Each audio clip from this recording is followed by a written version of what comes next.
Hi everyone, welcome to study class. आज हम पढ़ने वाले हैं हीट बजट के बारे में। अब हीट बजट है क्या, उसको हम समझ लें। जैसा कि हम जानते हैं, सन के आंतरिक भाग में न्यूक्लियर फ्यूजन घटित होता है। न्यूक्लियर फ्यूजन में हाइड्रोजन हाइड्रोजन मिलकर हीलियम का निर्माण करते हैं और साथ ही हीट या ऊष्मा बाहर निष्कासित होती है। तो सूर्य के आंतरिक भाग अर्थात कोर में न्यूक्लियर फ्यूजन घटित होता है और ऊष्मा बाहर निकलती है, और इस ऊष्मा का जो सन के माध्यम से निष्कासित की जा रही है, इसका कुछ पार्ट या कुछ अमाउंट पृथ्वी को प्राप्त होता है या सरफेस पर पहुंचता है। तो सन के माध्यम से पृथ्वी को कुछ ऊष्मा प्राप्त होती है और किस रूप में होती है? रेडिएशन के रूप में प्राप्त होती है। रेडिएशन के माध्यम से प्राप्त होती है और इसे कहा जाता है शॉर्ट वेव रेडिएशन कहा जाता है। तो सन के माध्यम से पृथ्वी को जो ऊष्मा प्राप्त हो रही है, पृथ्वी पर पहुंच रही है ऊष्मा, उसे कहा जाता है इंसोलेशन। इंसोलेशन का अर्थ है इनकमिंग सोलर रेडिएशन। तो सन के माध्यम से पृथ्वी को कुछ ऊष्मा प्राप्त हो रही है, उस ऊष्मा को हमने बताया क्या कहा जाता है? इंसोलेशन कहा जाता है। और या किस रूप में प्राप्त होती है? विकिरण के रूप में या रेडिएशन के रूप में प्राप्त होती है, जिसे हमने बताया कि क्या शॉर्ट वेव रेडिएशन कहा जाता है। तो एक तरफ सन के माध्यम से ऊष्मा जो प्राप्त हो रही है, पृथ्वी और उसके एटमॉस्फेयर द्वारा अवशोषित कर ली जाती है। अवशोषित करने के बाद फिर ऊष्मा का निष्कासन कर दिया जाता है, इस पृथ्वी के माध्यम या उसके एटमॉस्फेयर द्वारा स्पेस में निष्कासन कर दिया जाता है। और यह किस फॉर्म में होती है? लॉन्ग वेव रेडिएशन के रूप में। तो एक तरफ पृथ्वी को ऊष्मा सन के माध्यम से प्राप्त हो रही है और दूसरी तरफ उसी ऊष्मा का लॉन्ग वेव रेडिएशन के रूप में निष्कासित कर दिया जा रहा है पृथ्वी और उसके एटमॉस्फेयर के द्वारा। तो एक तरफ इनकमिंग हीट है और दूसरी तरफ आउटगोइंग हीट है। इन दोनों का बैलेंस ही क्या कहलाता है? Heat budget. अर्थात पृथ्वी को कितनी ऊष्मा प्राप्त हो रही है और कितनी निष्कासित कर दी जा रही है पृथ्वी या उसके एटमॉस्फेयर के द्वारा, इन दोनों का बैलेंस ये क्या कहलाता है? हीट बजट कहलाता है। तो हीट बजट क्या है? A perfect balance of incoming heat and outgoing heat. अब हम इसको एक डायग्राम के माध्यम से समझते हैं। यदि मान लिया जाए पृथ्वी को जो ऊष्मा प्राप्त हो रही है इंसोलेशन के रूप में, वह कितनी है? 100 यूनिट है। अब 100 यूनिट में से क्या होगा? 35 यूनिट ऊष्मा रिफ्लेक्ट टू स्पेस या परावर्तित कर दी जाएगी उसके एटमॉस्फेयर द्वारा।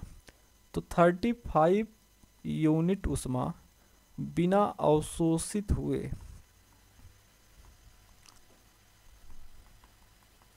परावर्तित कर दी जाएगी।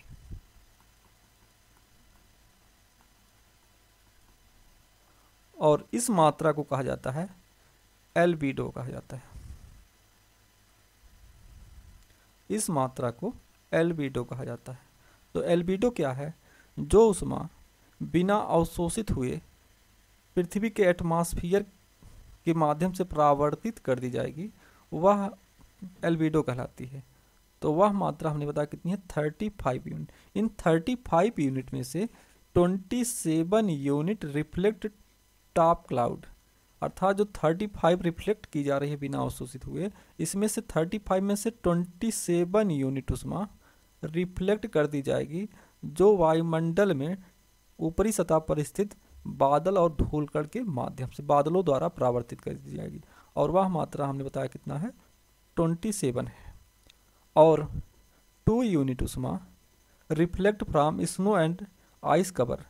तो पृथ्वी की सतह पर जो आइस कवर या आइस कैप पाए जाते हैं उसमें से 2 यूनिट उष्मा परावर्तित कर दी जाएगी इसके माध्यम से, 2 यूनिट उष्मा, और 6 यूनिट उष्मा स्कैटरिंग के माध्यम से परावर्तित होगी।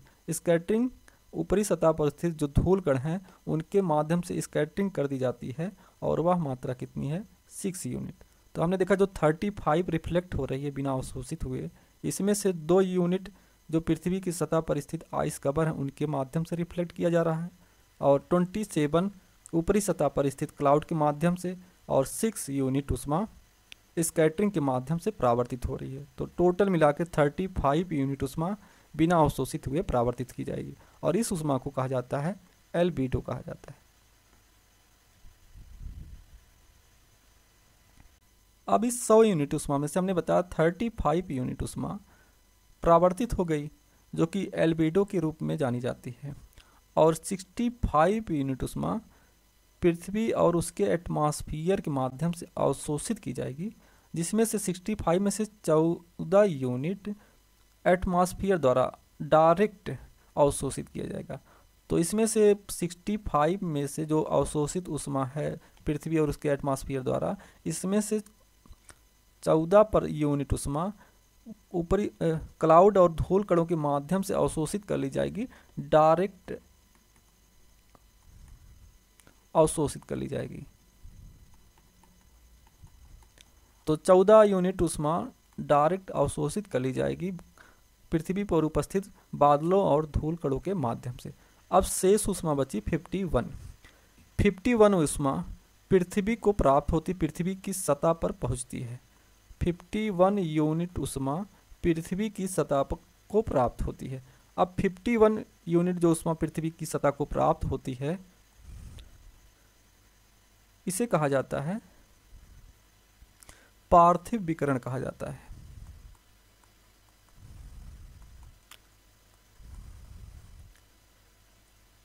इसे पार्थिव विकिरण कहा जाता है। अब 51 में से 17 यूनिट उष्मा डायरेक्ट ट्रांसफर कर दी जाएगी स्पेस में, 17 यूनिट उष्मा डायरेक्ट ट्रांसफर कर दी जाएगी पृथ्वी के माध्यम से रेडिएशन के रूप में, और यह किस रूप में होगा, लॉन्ग वेव रेडिएशन के रूप में।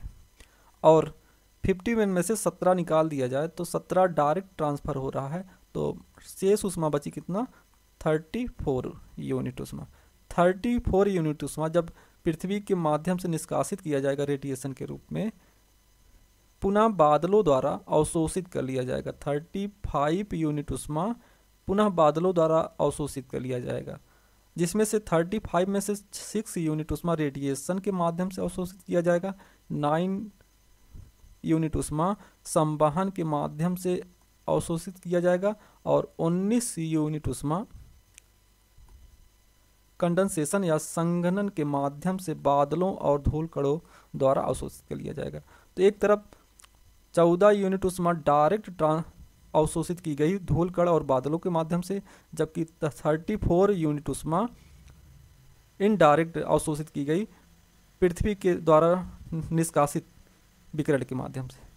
तो 14 + 34 टोटल हुआ 48 यूनिट उष्मा। तो 48 यूनिट उष्मा फिर बादलों द्वारा निष्कासित कर दी जाएगी स्पेस में।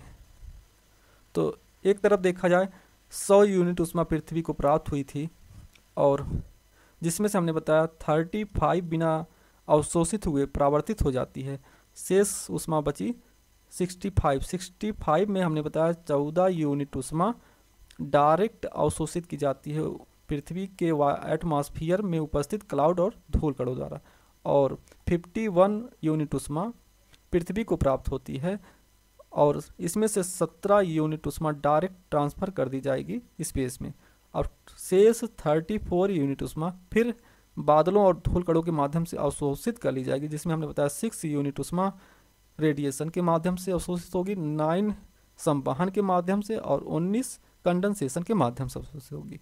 फिर 14 + 34 यूनिट उष्मा 48 यूनिट उष्मा फिर स्पेस में रेडिएट कर दी जाएगी।